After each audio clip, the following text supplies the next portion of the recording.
did, yes. I can do hers, because I just saw it. So this will require a little bit of trust. If any of you see the bags I scattered all over the table and the envelopes, and anyone who knows me, this will require a little bit of trust on your part. But you're here, so you already trust. Somehow. It does. Yes. I'm going to start you down, Brian. You are here. You're here because you are people that probably already inspire, connect, and create with your staff and your students. But we know that not everyone is like that. My staff, my leadership team was nice enough to play act for me and demonstrate what that looks like. I am a firm believer that personal connection is how we are successful as leaders and as teachers. And they believe they're here, so they can at least demonstrate they believe as well. I also strongly believe that emotion is the key to memory.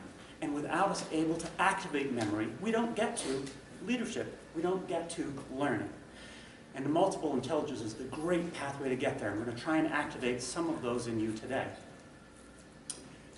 It's not easy when not everyone believes what you believe. I can remember a science teacher coming up to me and saying, the multiple intelligences are a myth. Teaching is about teaching the facts. There's no emotion as a component of that. Well, I'm going to attempt to scientifically prove that it absolutely is. And in fact, emotion drives memory. And I'm going to do so by talking about something I know virtually nothing about, which is neuroscience. So, first we start in the limbic system. The hippocampus, the amygdala, the thyroid, the parathyroid, and other organs. It's a small component of the brain, but it's like the control room for our emotional and memory. The cingulate gyrus. It's our receptors for smell and for sight. Go ahead and open that bag on your table. Take a smell. I promise there's nothing dangerous in it.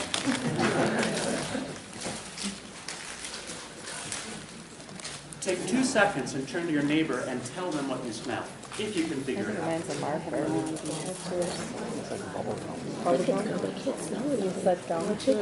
It smells like almost like a marker or... Good.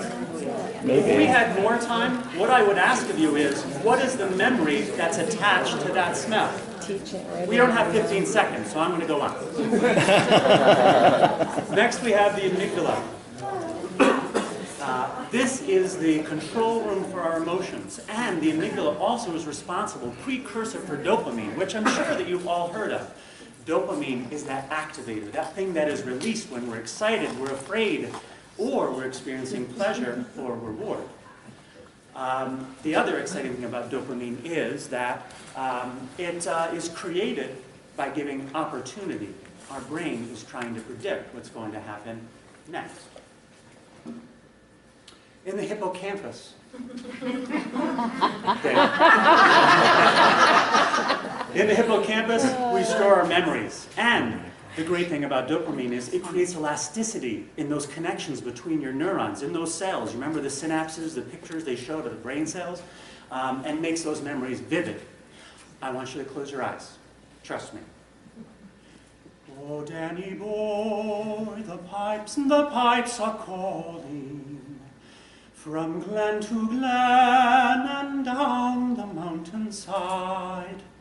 Open your eyes. The most fascinating thing about the brain is it not only releases dopamine. When you hear music, which is a form of reward for the brain, it also releases it 10 to 15 seconds before the climax of those songs because your brain is trying to predict what's going to happen. It's very exciting. So, what does this mean for our teaching? What does this mean for our leadership? If we're not taking the opportunity to give kids a chance to predict, see if your brain can predict this, finish this. Sweet Caroline, bum, bum, bum. You just released some dopamine. So for our students, if we're not giving an opportunity to explore, to ask questions, to release that dopamine, to challenge essential questions, project-based learning, we're depriving them of the opportunity to form these meaningful memories. So I argue with my science teacher, teaching is about emotion. If you're not activating emotion, you're never getting to permanent memory, and therefore you're never getting to true learning. Maya Angelou said it best. And with these words, I rest my case. Your job for the rest of the day is to explore and find out how you are going to touch the emotional self of your leaders and your students in your building. And I've placed an envelope on your table that has a great pictorial depiction of what I just talked about, so you can give it to a science teacher in your district if you need to. It also has a link to my website. Thank you so much.